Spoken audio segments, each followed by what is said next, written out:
I asked the alien woman to dance, not knowing she was a vampire queen.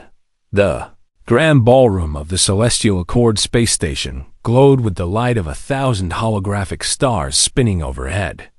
Representatives from dozens of alien species filled the massive chamber, their voices creating a symphony of clicks and whistles and sounds that human ears could barely process.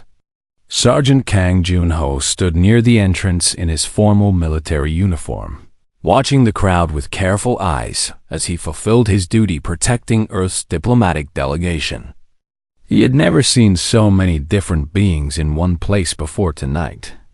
There were the tall insectoid Kethrani with their gleaming carapaces, the floating jellyfish-like Mulvari who communicated through pulses of colored light, and the four-armed Gorvaks who seemed to be arguing about trade agreements in their rumbling language. The gala was meant to celebrate 50 years of the Galactic Council, and every major species had sent their finest representatives. Junho found himself smiling despite the formality of the occasion. He was just a security officer from a small town in Korea, and now he stood among beings from across the stars. His grandmother would never believe the stories he would tell her when he returned home. But then his attention shifted to something unusual across the ballroom. A woman stood alone near the far wall, separated from the crowd by an invisible barrier that no one dared to cross. She was humanoid in appearance, with skin as pale as fresh snow and hair that flowed like liquid darkness down her back. Her eyes, even from this distance, seemed to hold the cold light of distant galaxies. She wore robes of deep crimson and black that moved like shadows around her slender form. What struck Junho most was not her strange beauty, but her isolation. Every alien who walked near her quickly changed direction, their body language showing clear signs of fear. She stood like a statue, watching the celebration with an expression that seemed almost sad beneath its cold surface.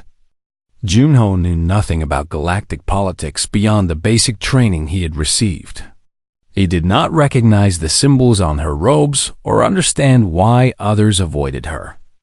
All he saw was someone standing alone at a party, and that bothered him deeply. His mother had always taught him that loneliness was the cruelest form of suffering. She had raised him to notice the people that others overlooked, to offer kindness where others offered nothing. Before he could talk himself out of it, Junho began walking across the ballroom. A Kethrani diplomat clicked an alarm as he passed, reaching out with a chitinous limb to stop him. "Human, do you not see who that is?" The insectoid hissed in translated speech.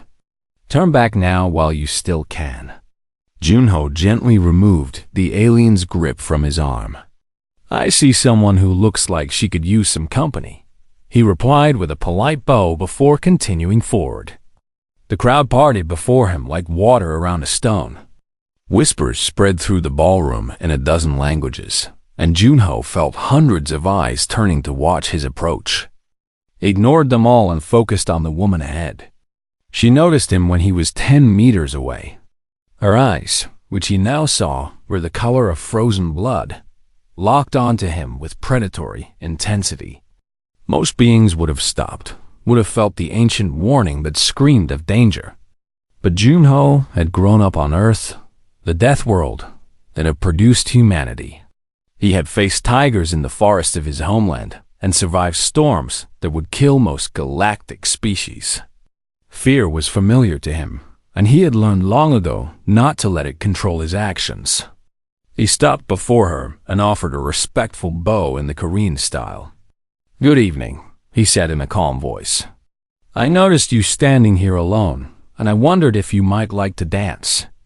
The silence that followed was absolute. The entire ballroom seemed to hold its breath.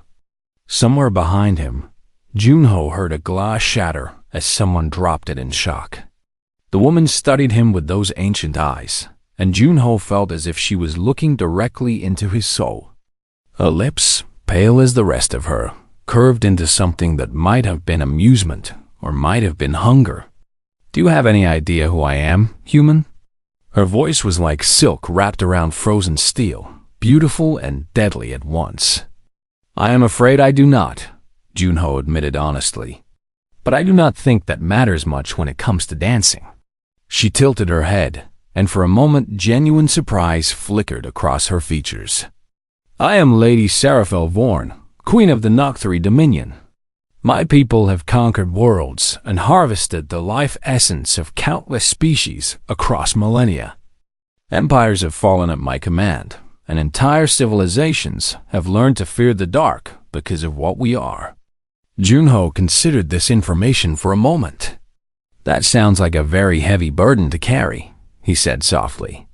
All the more reason to take a break and enjoy a dance, I think.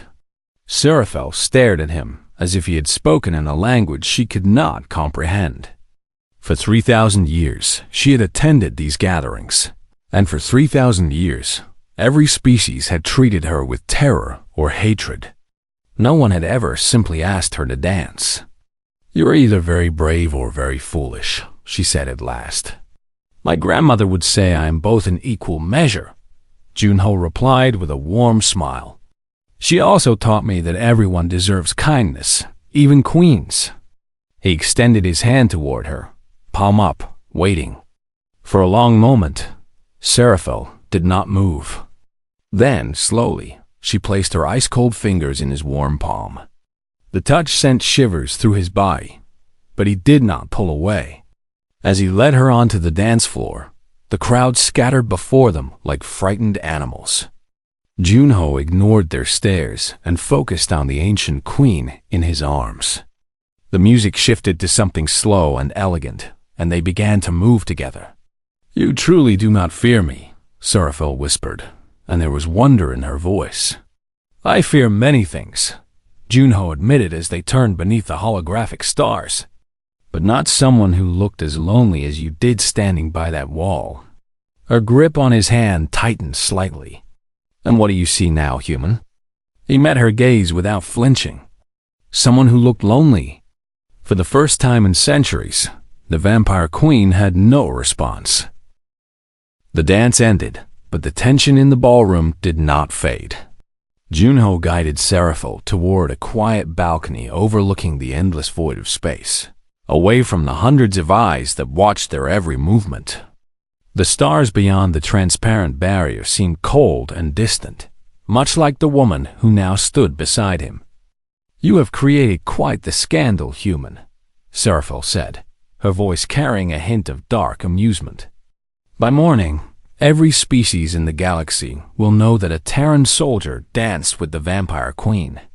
My name is Kang Junho, he replied calmly, and I have been called worse things than scandalous. She turned to face him fully, and in the dim light of distant stars, her features seemed almost ethereal. You truly know nothing of my kind, do you? I know only what you told me inside, Junho admitted. That your people have conquered worlds and that others fear you. But I have learned that fear often tells us more about the one who is afraid than the one who is feared. Seraphel laughed, and the sound was like crystal shattering in the cold. How wonderfully naive.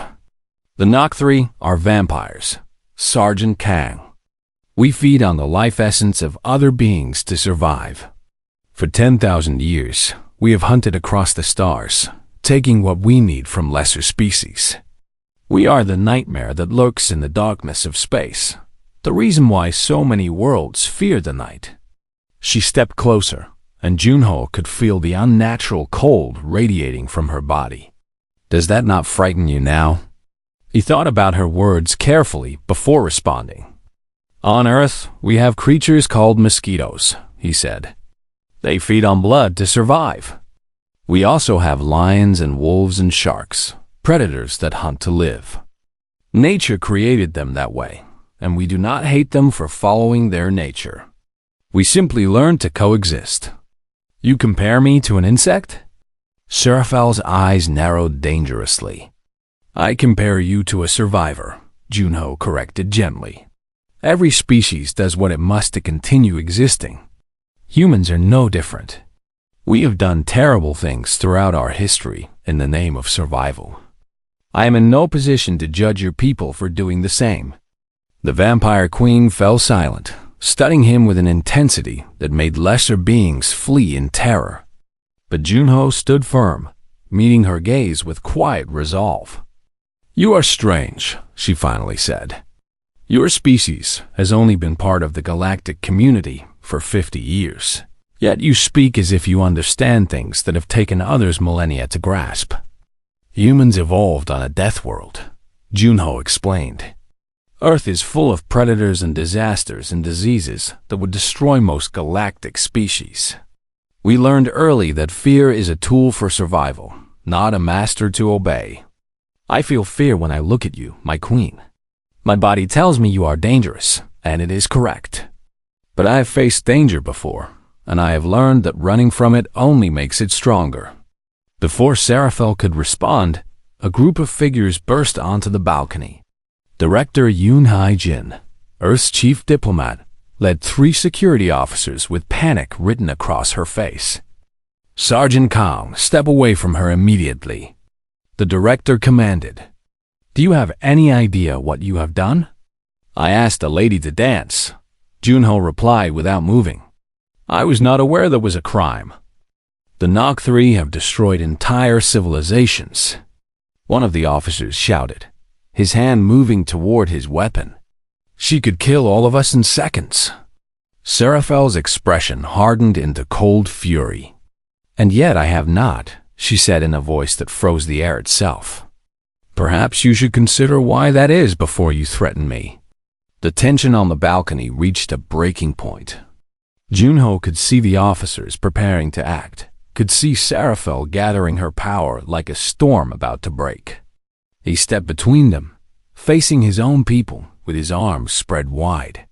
"Stop," he commanded with authority that surprised even himself. "She has not harmed anyone tonight.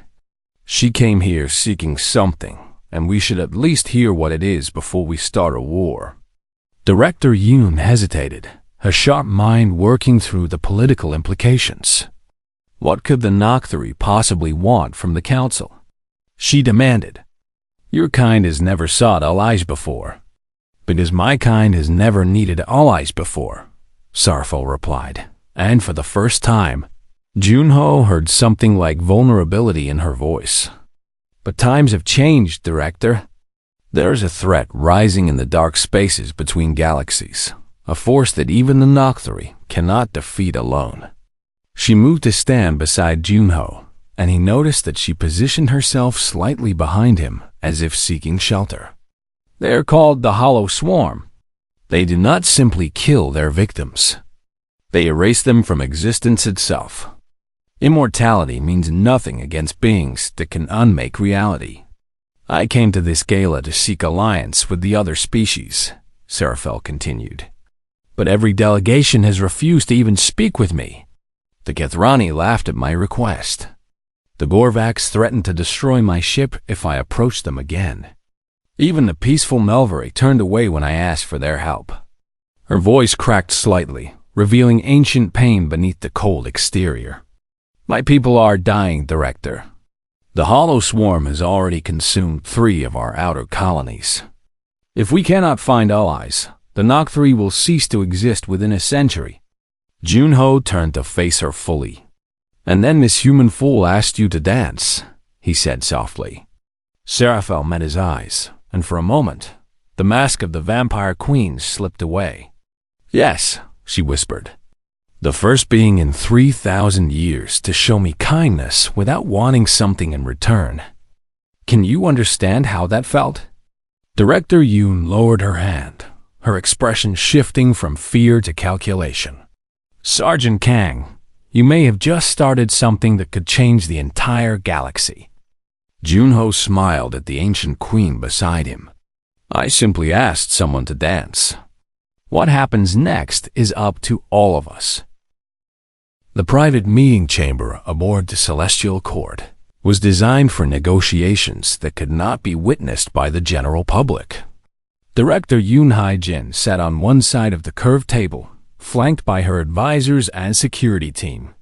On the other side, Queen Seraphel Vorn waited with 2 of her Nok 3 guards, their pale forms casting long shadows in the artificial light. Junho stood behind the director, his heart beating faster than it had during the dance. The conversation that followed would determine whether humanity gained a powerful ally or made a dangerous enemy.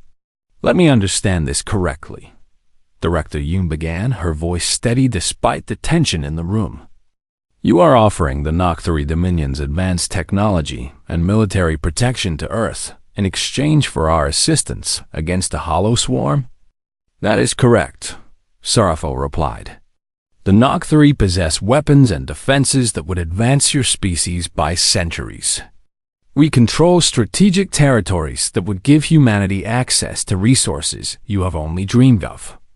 In return, we ask only for your help in defeating an enemy that threatens us both. One of the human advisors leaned forward. With respect, Your Majesty, why would the Hollow Swarm threaten humanity?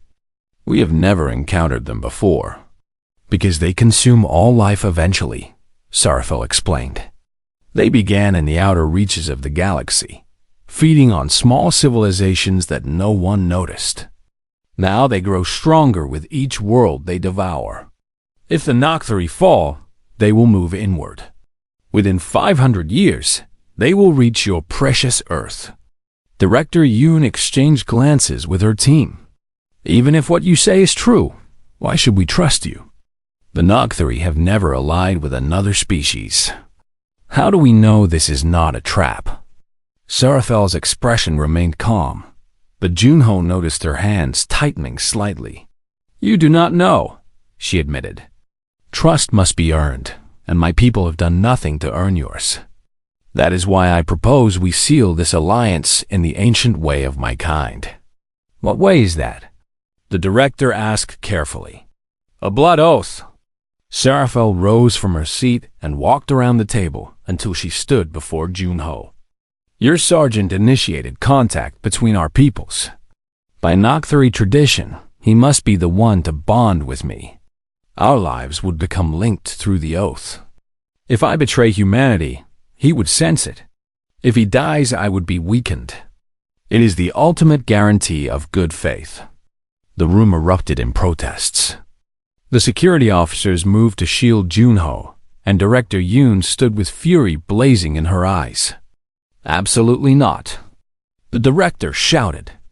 I will not sacrifice one of my people for a political alliance. It is not a sacrifice, Sarafel said calmly.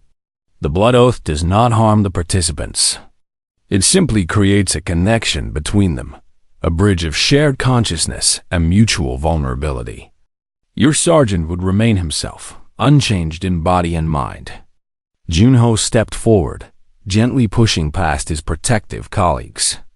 May I ask a question, my queen? Sarafel nodded, her crimson eyes fixed on his face. If I refuse this oath, what happens to your people? The vampire queen was silent for a long moment. Then I will return to my homeworld and prepare my people for extinction, she finally said. We will fight the Hollow Swarm alone until the last Nocturi falls. It is what we have always done, faced our enemies without allies, without hope. We have survived 10,000 years through strength alone, but even strength has limits. Junho turned to Director Yoon. Director, I volunteer for the blood oath. Sergeant, you cannot be serious. Yoon protested. We know nothing about this ritual. It could kill you. It will not, Junho replied with conviction. And even if it did, saving an entire species from extinction would be worth the cost. Is that not why we joined the Galactic Council in the first place? To stand with others against the darkness? The director stared at him for a long time, her expression shifting through anger and fear, and finally settling on reluctant respect. You remind me of your father, she said softly. He was the same kind of stubborn fool. Very well, Sergeant. If you are certain, then I will not stop you. Junho bowed to her before turning back to Sarafel. I am ready. The vampire queen raised her hand, and a small blade appeared from within her robes. The blood oath requires us to share our essence, she explained. I will cut my palm and then yours. When our blood mingles, the connection will form. You may experience some of my memories, and I may experience yours. This cannot be undone, Kang Junho. Are you truly prepared to carry a piece of me within you forever? I am, he said, without hesitation. Seraphel cut her palm first, and blood darker than night welled from the wound. Then she took his hand gently, almost tenderly, and drew the blade across his skin. The pain was sharp but brief. When their palms pressed together, the world exploded into color and sound and memory. Junho saw millennia of history flash before his eyes. He witnessed the birth of the Nocturi civilization, their rise to power, their wars against species long forgotten. He felt Seraphel's loneliness as she watched her people become monsters in the eyes of others. He experienced her grief as loved ones fell in battle, her rage as enemies threatened her home, her despair as the hollow swarm began consuming everything she had built. And beneath it all, he felt her desperate hope that someone, anyone, would see past the fear and recognize that the Nocturi were simply trying to survive. The vision faded, and Junho found himself kneeling on the floor with Seraphel beside him. Both of them were breathing heavily, their hands still clasped together. You saw everything, Seraphel whispered, and there were tears in her ancient eyes. All the terrible things we have done, all the worlds we have harvested. And yet you did not pull away. Junho squeezed her hand gently. I saw people fighting to live, he said. I saw a queen who carries the weight of her entire species on her shoulders. And I saw someone who deserves a chance to be more than a monster. He helped her stand, and together they faced the human delegation. The blood oath is complete, Seraphel announced. Humanity and the Nocturi are now bound by ties stronger than any treaty. Whatever comes next, we face it together. Director Yoon looked at the two of them, standing side by side with their bloodied hands still joined, and slowly nodded. Then let us begin planning how to save your people. The Nocturi homeworld of Nyx Eternal was nothing like Junho had imagined. Instead of the dark nightmare realm he had expected, he found a world of haunting beauty. Gothic spires rose toward crimson skies, their black surfaces carved with intricate patterns that told stories of ages past. Rivers of bioluminescent liquid wound through ancient cities, providing soft light to beings who did not need the sun. But the beauty was shadowed by fear. As the human military advisors disembarked from their transport ships, Junho could see the worry on every Nocturi face. These immortal beings, who had conquered countless worlds, now gathered in their capital like refugees awaiting destruction. The Hollow Swarm has taken 7 more colonies since our alliance was formed, Seraphel said as she walked beside Junho through the palace corridors. They grow stronger with each world they consume. Our scouts report a massive force gathering at the edge of our territory, preparing for a final assault on Nyx Eternal. Through their blood oath connection, Junho felt her terror beneath the calm exterior. The Nocturi Queen had ruled for 3,000 years, had faced countless enemies, and emerged victorious. But the Hollow Swarm was different. They could not be intimidated or negotiated with. They simply consumed everything in their path. Show me what we are fighting, Junho requested. Seraphel led him to a war room deep within the palace where Nocturi commanders and human military officers worked side by side. The tension between the two groups was obvious, but necessity had forced them to cooperate. On a massive holographic display, recorded footage played from the fallen colonies. Junho watched in horror as shapeless masses of darkness poured across a Nocturi settlement. The creatures had no fixed form, shifting and flowing like living shadows. Wherever they touched, reality itself seemed to bend and break. Nocturi warriors fought desperately, their powerful abilities tearing through dozens of the creatures. But for every one destroyed, 10 more appeared. The worst part, was what happened to those the swarm consumed. They did not simply die. Their bodies began to fade, to become transparent, as if they were being erased from existence itself. Within seconds, there was nothing left, not even a memory. Our weapons can destroy them, a Nocturi commander explained. But they regenerate faster than we can kill them. And their touch means instant annihilation. We have lost thousands of our finest warriors, beings who had lived for millennia, simply erased as if they never existed. Junho studied the footage carefully, his military training kicking in despite the horror. Have you noticed any weaknesses?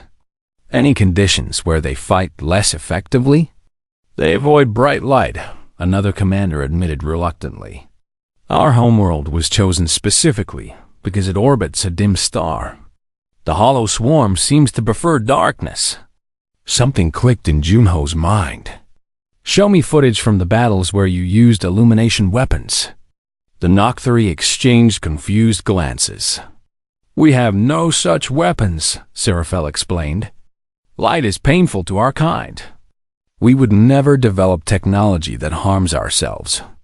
Junho felt a surge of hope through the bond, and he knew Seraphel sensed it too. Humans evolved on a world orbiting a bright yellow sun, he said.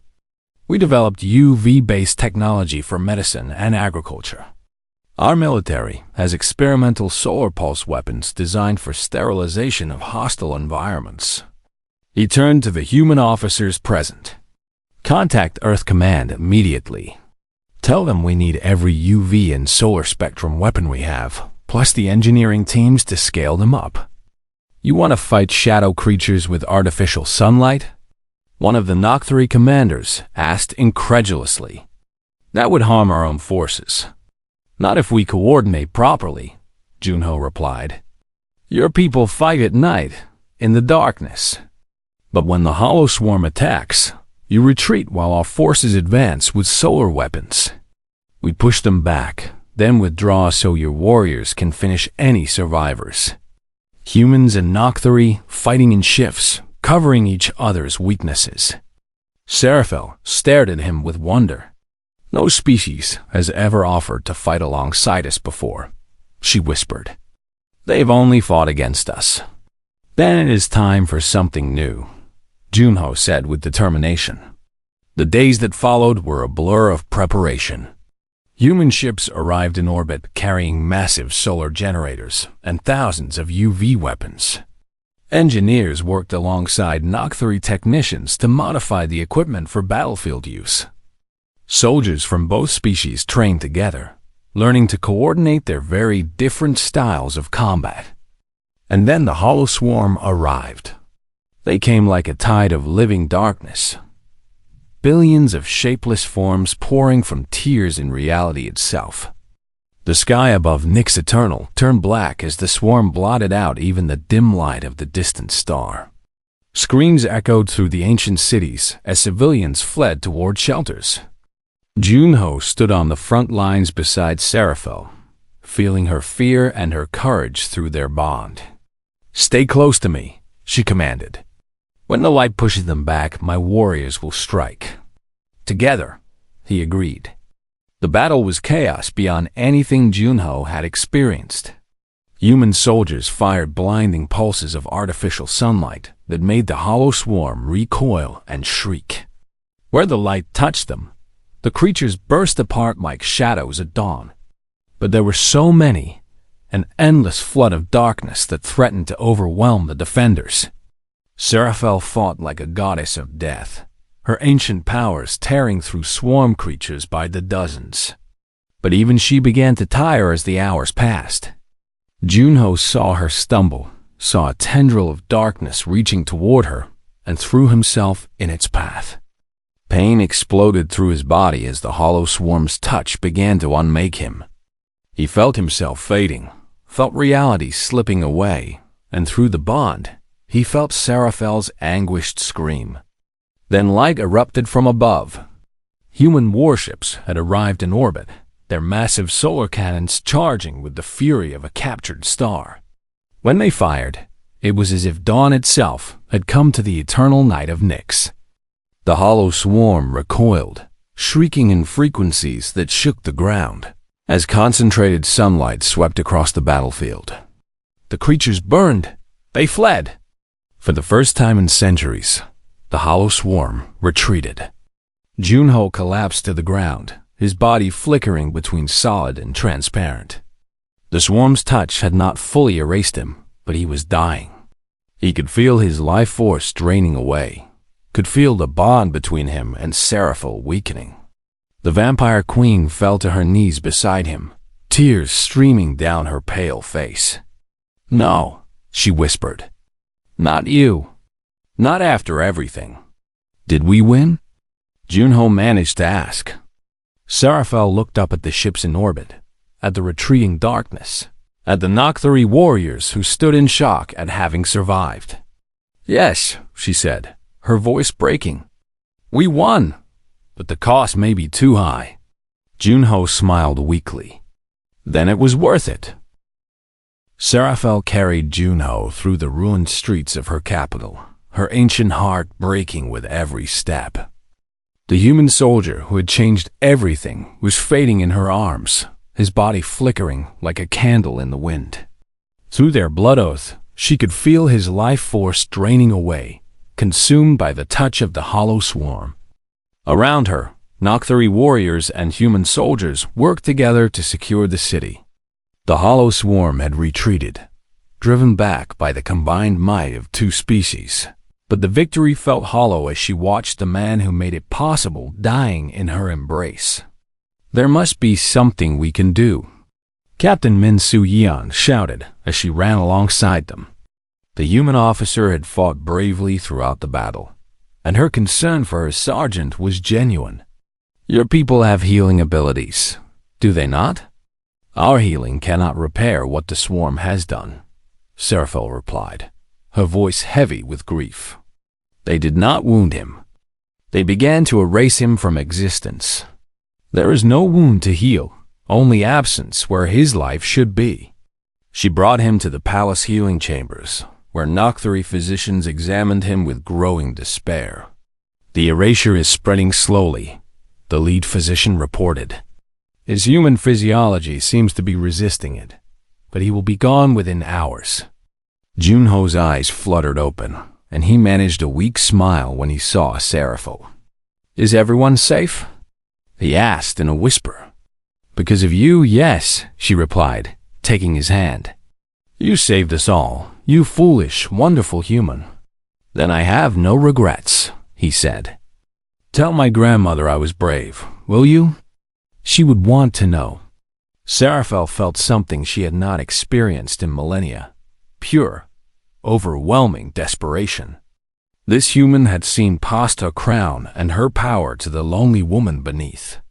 He had trusted her when no one else would, had fought beside her when everyone else fled. She could not lose him. A forbidden thought crossed her mind. "There is one way," she said slowly, "but it is forbidden by Nocturi law." The physicians gasped in shock. "My queen, you cannot mean the embrace. It has not been performed in 5,000 years. The Council of Elders would never allow it." "I am the queen," Seraphil replied with steel in her voice. "The council will do as I command." Captain Su Yian stepped forward. "What is the embrace? What would it do to him?" Seraphil took a deep breath. "The Nocturi can share our essence with others, transforming them partially into our kind. It was how we created thralls in ancient times, binding lesser beings to our will. But there was another use, a sacred one, reserved for those we considered equals. The embrace can save his life by making him part Nocturi, granting him a measure of our immortality." "And the cost?" Junho asked weakly. "You would be changed forever," Seraphil admitted. "Not fully Nocturi, but no longer entirely human. You would live for centuries, perhaps millennia. The sunlight that your people love would become painful to you, and you would be bound to me even more deeply than our blood oath." The chamber fell silent as everyone waited for Junho's response. He laughed softly, though it clearly caused him pain. I was already bound to you from the moment I asked you to dance. If becoming something new means I can stay by your side and help build the future we fought for today, then I accept." Seraphel felt tears streaming down her face as she leaned over him. "This is not how embraces are supposed to happen," she whispered. "They were forced upon unwilling victims. This is something different, something new." "Then let us make it something beautiful," Junho replied. She pressed her lips to his neck and let her essence flow into him. The sensation was unlike anything she had experienced before. Instead of taking, she was giving. Instead of conquest, this was communion. Through their expanded bond, their consciousnesses touched and intertwined, and she felt his unwavering courage mixing with her ancient wisdom. Junho gasped as the change swept through his body. The erasure stopped, then reversed as Nocturi immortality filled the voids the swarm had created. His skin grew paler, his senses sharper, and he felt strength returning to his limbs. When Seraphel finally pulled away, Junho sat up with wonder in his eyes. "I can feel everything," he breathed. "The heartbeats of everyone in this room. The energy flowing through the palace. And you, I can feel you like never before." "Welcome to eternity," Seraphel said with a smile that held no coldness. "My equal." Word of what happened spread quickly. A human had been embraced not as a thrall but as a partner. The first hybrid in Nocturi history, living proof that their species could choose a different path. 1 month later, the Galactic Council convened an emergency session. Representatives from every major species gathered to witness something unprecedented. Queen Seraphel Vorn of the Nocturi Dominion and Director Yunhai Jin of Earth stood together to announce the formation of a new alliance. They called it the Dawn Alliance, a name that symbolized the light humanity had brought to the eternal night of the Nocturi. The treaty promised mutual defense, technological exchange, and a commitment to face the hollow swarm together until the threat was eliminated. Junho stood beside Seraphel as the historic agreement was signed. He wore a hybrid uniform, part human military, part Nocturi nobility, representing the bridge he had become between two peoples. The other species watched with a mixture of awe and uncertainty. "This changes everything," the Kithrani ambassador murmured. "If the humans can ally with the vampires, perhaps we have misjudged what is possible." After the ceremony, Junho and Seraphel found themselves alone on a balcony overlooking the stars. The vampire queen wore white for the first time in millennia, a symbol of the new beginning she hoped to create. "You know what I keep thinking about?" Junho asked. "Tell me," she replied. "That night at the gala, when I first saw you standing alone, I almost did not approach. I told myself it was not my place, that someone else would surely speak to you. But something made me walk across that ballroom anyway." Seraphel took his hand, their fingers intertwining naturally. "And what do you think that something was?" "My grandmother would say it was fate," Junho smiled. "My mother would say it was good manners. But I think it was simpler than that. I saw someone who needed kindness, and I chose to offer it. That is all any of us can do, really. Choose kindness when it would be easier to look away." The vampire queen leaned her head against his shoulder. "You changed my entire species with a single dance." "No," Junho corrected gently. "I just opened the door. Your people chose to walk through it." The Nocturi could have rejected the alliance at any time, but they did not. They wanted something different. They just needed someone to show them it was possible. Below them, the celebration continued. Humans and Nocturi mingled freely, sharing drinks and stories and laughter. For the first time in galactic history, the vampire species was welcomed rather than feared. "Will you dance with me again?" Seraphel asked. Junho smiled and led her to an open space beneath the eternal stars. "For you, my queen, I would dance until the end of time." And as they moved together, human and Nocturi, soldier and queen, the galaxy watched and wondered what other impossibilities might become possible, if only someone had the courage to extend their hand.